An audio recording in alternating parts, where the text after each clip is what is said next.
Jeesus kastettiin kauan sitten. Siitä lähtien on ollut ihmisiä, jotka ovat kristittyjä.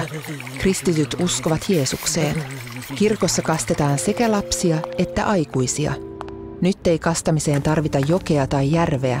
Kirkossa on kastemalja. Nyt soivat kirkon kellot. Pikkuveli kastetaan.